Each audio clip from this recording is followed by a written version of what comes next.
안녕하십니까. 저 안양대학교 도시정보학과의 정일우입니다.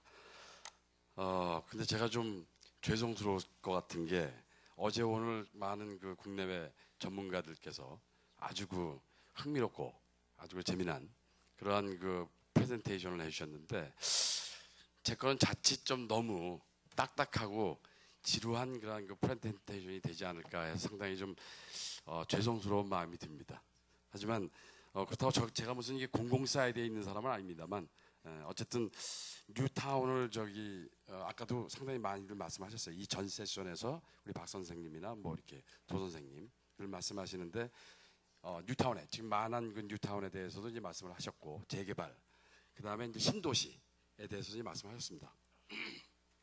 근데 지금 만한 뉴타운의 그 엠프팀에서 지금 뭐 활동하고 있습니다만 또 경기도 그 재정비위원회 심의를 맡고 있습니다. 그러다 보니까 경기도에서 일어나는 많은 그런 뉴타운들을 심의하고 자문하면서 많은 걸 느꼈습니다.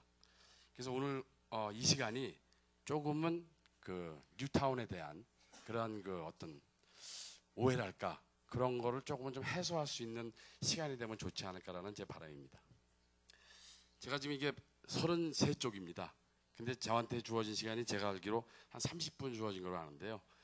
30분을 아주 효과 있게 쓰기 위해서 이거를 좀 지루한 거를 이렇게 쭉 이렇게 뭐 제도라든지 이런 걸 이렇게 쭉 보여드리면 지루하실 것 같아서 일단 먼저 종합적으로 한번 저기 뉴타운에 대한 걸 말씀을 드리고 그리고서 이제 스킵하면서 이렇게 넘어가도록 하겠습니다. 지금 아마 저기 통역하시는 분들이 제가 이제 그 뉴타운과 신도시를 얘기하면 그걸 영어로 이렇게 표현을 하면은 똑같은 뉴타운입니다. 그래서 상당히 헷갈릴 것 같아요. 그래서 지금 아까 그 평촌 얘기도 하셨습니다만 평촌은 우리가 소위 얘기하는 신도시입니다. 그럼 신도시는 베이스는 신도시와 뉴타운은 저희가 알고 있는 상당히 틀린 개념을 갖고 있습니다. 신도시는 택지개발촉진법이라는 그 특별법에 의해서 실행이 된 거죠. 그럼 택지개발촉진법 그랬는데 지금 뭐라고 지금 이렇게 통역이 됐는지 모르겠어요. 상당히 어려울 것 같은데. 그 다음에 지금 뉴타운은 도시재정비 촉진을 위한 특별법입니다. 그러니까 두 개가 다 전부 다 특별법에 의한 것이지만은 성격은 상당히 틀립니다.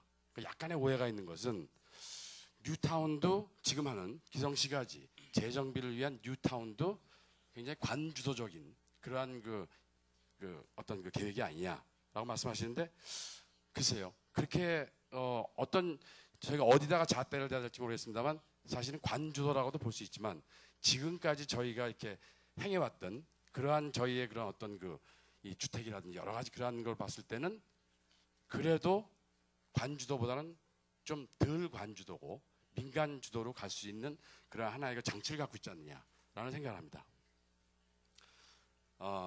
여러분 잘 아신다면 그 안양에 대해서 이제 좀 이따 이제 지금 만한 뉴타운에 대한 그 기본 안을 제가 좀 잠깐 보여드리겠습니다만 사실은 오늘 이걸 보여드릴 때 조금 좀 망설였습니다.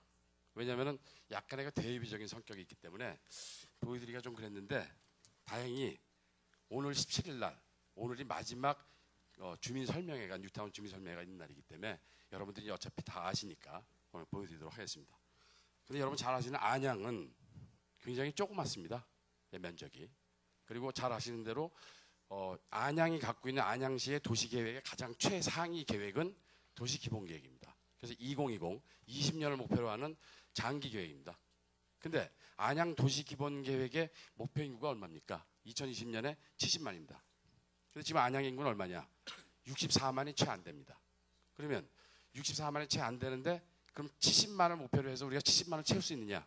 과연? 글쎄요. 2020년이 가도 70만이 되기가 힘들지 않게 생각합니다. 잘 아시는 대로 안양은 상당 많은 부분이 그린벨트에 되어 있습니다. 그러니까 개발을 못하죠. 그러면 이전에도 세션에서 말씀하셨던 평촌 말씀하셨는데 그거는 신도시입니다. 신도시는 뭐냐? 그건 그야말로 택지개발 촉진법에 의해서 수용이라는 방식을 통해 갖고 그런 전면 다 밀어버리고 개발을 하는 겁니다. 신개발이죠. 그러면 뉴타운은 뭐냐? 그거는 소위 말하는 신개발이 아니고 정비 차원에서 보시는데 정비요. 그러니까 뭐 예를 들어서 기성시가지 정비를 하는데 그럼 만한 뉴타운 할 때 싹 다 밀어버리고 하느냐? 아닙니다. 그러면 제도적인 허점이 있느냐?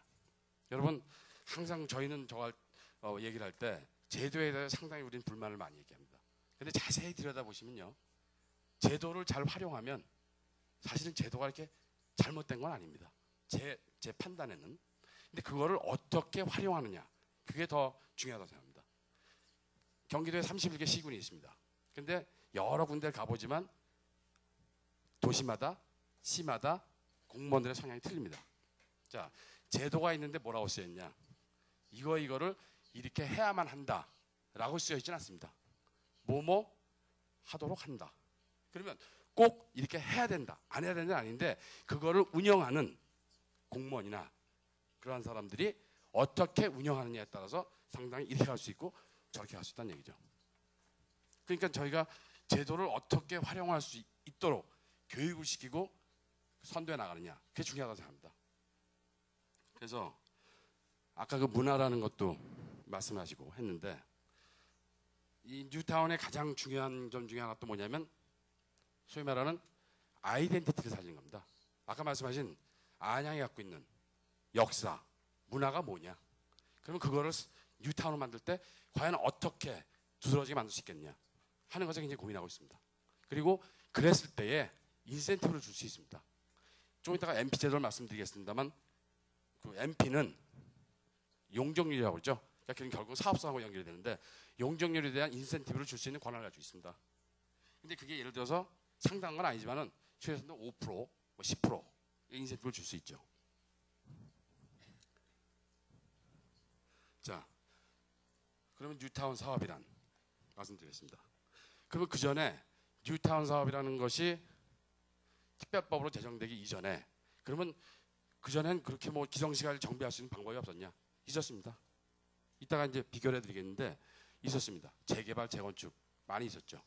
그러나 그것이 비합리적이었기 때문에 그걸 합리적으로 개선하고자 했기 때문에 특별법을 만든 겁니다. 여기 쓰여 있습니다만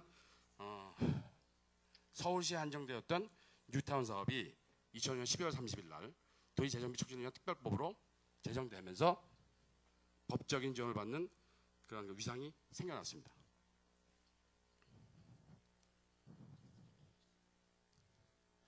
자, 뉴타운 사업의 목적이 뭡니까? 생활권 단위의 일체적인 기반시설 및 공공시설을 확보하는 겁니다. 그러면 우리가 기존에 있던 재개발이나 재건축은 어떻게 하느냐? 그거는 기반시설이라든지 공공에 대한 서로 간에 윈윈할 수 있는 방법을 제시하지 않습니다. 그거는 그야말로 주거 위주의, 그야말로 아까 말씀하신 아파트라든지 그러한 거 위주의 개발하다 보니까 주변에 있는 그거에서 생겨나는 그런 어떤 부작용을 막을 수 있는 기반시설 이런 거를 확보하지 못한 채 했다는 거죠. 그러다 보니까 그거를 법적인 장치를 통해 갖고 충분한 기반시설과 그러한 공공성을 확보하면서 그러면 하자 하는 겁니다. 그러면 뒤에 가서 제가 그림 보고 설명을 드리겠습니다만 이게 그러면 계획을 다 세웠어요. 그럼 뉴타운 계획을 세웠으면 일시에 그걸 싹 밀어버려 합니까? 아닙니다. 그때부터는 토막 나눠진 구역별로 바로 그 구역에 사시는 주민들이 뭡니까? 조합을 설립해갖고 자기네들이 이제 그 계획에 따라서 사업을 하시는 겁니다. 그리고 2020년까지 하는 겁니다. 그러면 다 완성될 수 있느냐? 그건 누구도 장담 못합니다. 그렇기 때문에 아직 저희가 뉴타운에 대한 그런 평가